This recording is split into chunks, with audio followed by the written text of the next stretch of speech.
Anyway, should we have a look at the Tour Championship this week? And Yes. get into some betting, as you boys touched on. It is, if you don't know, people, it is a handicapped event. 30 players if Patrick Reed plays. Here is how they line up. Patrick Cantlay starts. Patrick Reed starts last. Patrick Cantlay. Be careful. Patrick Cantlay starts at -10. Tony Finau starts at -8. DeChambeau -7. Rahm -6. Cam Smith -5. And then JT, English, Answer, Spieth, and Burns all -4. Morikawa, Hovland, Oosthuizen, DJ -3. Rory, Schofley, Kokrak, Nah, and Brooks -2. Connors, Matsuyama, Sink, Neiman, and Scheffler -1. Everyone else starts at even. It is done so any one of the 30 players has a chance to win the FedEx Cup, essentially. And whoever is the leader after the 72 holes on the scoreboard is the winner of both the Tour Championship and the FedEx Cup. Paul, I know you love this format. Hate it. Absolutely hate it. It's a bastardization of the wonderful game of golf. Shouldn't be allowed. Once again, sponsors mucking around with... If there's one sport in the world where the rules haven't changed from the time the game was created, golf would be right up there. There's no need to play around with the rules. Obviously, they've done this because of what happened. Was it 2017? I think it was 18. So yeah, they want their money's worth, and to be fair, they're putting a whole chunk of money into this tournament. But I hate it, and because of that, I will be boycotting any betting options that include handicaps. Not interested whatsoever. Wowee. Oh, Christ, my pen's just exploded. You bring up the money, and like you say, wowee, there is a lot of money. First place, Tom gets 15 million. Second, 5. Third, 4. Fourth, 3. Fifth, 2.5. Sixth, 1.9. Seventh, 1.3. And eighth, 1.1 million. And then ninth, 950. Last place, you cashing just under 400k. Yeah, hence why Sergio was so rapt to make birdie on the last week and sneak in. I mean, it's huge, isn't it? Imagine running a 100-meter sprint for 15 million, and you get a 10-meter head start. That's effectively what Cantley's got. Yeah, interesting format, but we'll see. We'll see how we go. It's a lot of money, Paul. It's a lot of money. Oh, 100%. And you can see why everyone hangs around for this, because when was it? It was about 10 or so years ago where the best players just weren't turning up. This was their downtime, that sort of thing. So to get them, you get up the prize money. And then obviously the sponsors have fiddled with the game of golf to just swing it more in their favour, that the person who wins the tournament wins a whole lot, sort of thing. Yeah, a lot of money. I wouldn't know what to do with 400,000, let alone 15 million. Man. I want to go down the list just quickly of sort of we'll go down the list, and I want you to give me a yes or no and a quick talking to can these players or will this player win the FedEx Cup, and your thoughts on them. Paul, start with you. Patrick Cantlay. I'm going to say no. After that blockbuster playoff last week, that takes a whole lot of energy out of you. Emotionally, it would have drained him. I just think it's just too hard to get back up again after a victory like that. So even though he's got the handicap sort of lead, I don't think he I don't think he wins. So I don't think he's value in the book. No, he's not. He's not even favourite either. Oh, no, yeah, it's his combined favourite. 450. Yeah. Tom, Tony Finau, -8. No, I'm putting a line through Big Tony as well. One win with an asterisk next to it over the last 4 years. Playing for the biggest purse he can. Starting with a whole lot of pressure, being second on the leaderboard. I am not backing Big Tony. I mean, he's in good form. He can finish okay, but winning, not for me. I agree with you, Paul and Kentley. I think he can't win. I think Finau has a big chance this week. This is probably perfect for him. He doesn't have to win the tournament.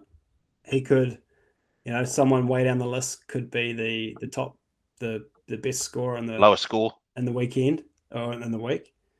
All he has to do is reel in 2 shots on Cantlay, which I think he'll do very easily, and hold off the rest. So I give Tony a big chance this week. And at 750 on the 4th line of betting, of the heavy favourites there, he's my pick. Paul DeChambeau? Once again, for the same reasons around Patrick Cantlay. And he doesn't have the handicap cushion that Cantlay has either. You could see that took quite a bit out of him. He had a putt on the 72nd hole to win. And in fact, I think Cantlay actually gave him a line. Cantlay's putt was similar to just a wee bit further away. He couldn't do it. And then he had another short putt on either the 2nd or 3rd playoff hole, which didn't go in either. So I just think he'll be another one who's emotionally drained. So I can't have him either. And I don't think Eastlake sort of favours those big bombers as much as the BMW did last weekend. Yeah, took the words right out of my mouth, Paul. I think so. You need driving accuracy, don't you? And there's sort of quite thick rough here, and I just think that course last week was absolutely set up for Bryson to bomb and gouge his way around. You're going to need a little bit more finesse, a little bit more accuracy this week. And so, I don't think Bryson, coming off the back, like you said, of that sort of playoff loss, will have enough gas in the tank to sort of challenge this week. Yeah, I agree with you both. Tom, what about John Rahm, world number 1? He started last week red hot and then sort of faded at the end, but most consistent golfer out there. Yeah, I think he's favourite for a reason, even though he's 4 shots back, isn't he? Like he's the hottest man in golf at the moment. Look at all the statistics. I think he's actually performed pretty well here in the past as well. So he's the man to beat, even though he's 4 shots back. I think he can certainly win it. Whether or not you want to be taking the $4.50 when he's starting 4 shots back, probably not. But he's favourite for a reason. And then what about Cameron Smith, Paul, at 5 under, 5 back? Too far back. He's just too far back.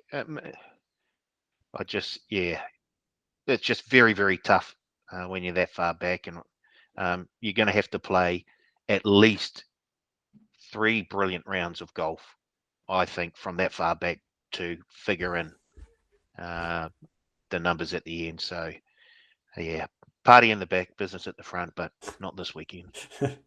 That's a pretty good segue, because the next part I was going to say, can anyone, or how far back is too far back? Can anyone at -4 or -3, -2 even, can they win? Tom? 4 is 6 shots back. It'd be It's over bloody 4 tough. rounds, remember? It's over 4 rounds. I know. I might remind you both. Last year, Zander Schofley finished second. I think maybe 1 or 2 shots back of DJ, and he started Had the best 72-hole score as well. He did, and I look back and I picked that on the cut line last year. So, but he was 7 shots back at the start, so he made up 6 shots essentially. Yeah, I think they can. The guy's sort of 4 under. I mean, it's all about starting. If you can jump up a couple and be within sort of 2 or 3 of the lead after the first round, then anything can go. So guys like JT, I think Anta and Spieth might both go quite well this weekend, and I actually quite like Sanjay Im as well. Whether or not they can, I don't know. Yeah, whether or not they can claw the way back, but I'm picking those sort of 3 guys to be the guys that sort of challenge potentially. It's gonna be very, very hard. I think what makes it slightly more gettable this season is the fact we don't have someone like a DJ or a Rory who are sitting in first place at the moment. Who and those guys they'd have to have a terrible round for them not to win from first place. So sure, it's more gettable, but still unlikely for mine. Yeah, I think last year DJ came in on the back of 2 wins and 2 seconds as we got to East Lake, so he was fired up, and then he finished second in the second to Zander in the 72 hole scoring anyway. So yeah, I think JT is a big shout at 4 under. I think he's a chance. And then if I look to anyone at 3 under, DJ played the weekend pretty well last week, but he's probably been too inconsistent. Rory's won 2 of these before at 2 under Zander, but I think maybe 2 under is just too far back. I think 3 is possible. 4 is likely. They're a better chance than 3s. But yeah, I'll probably rule the line at 4.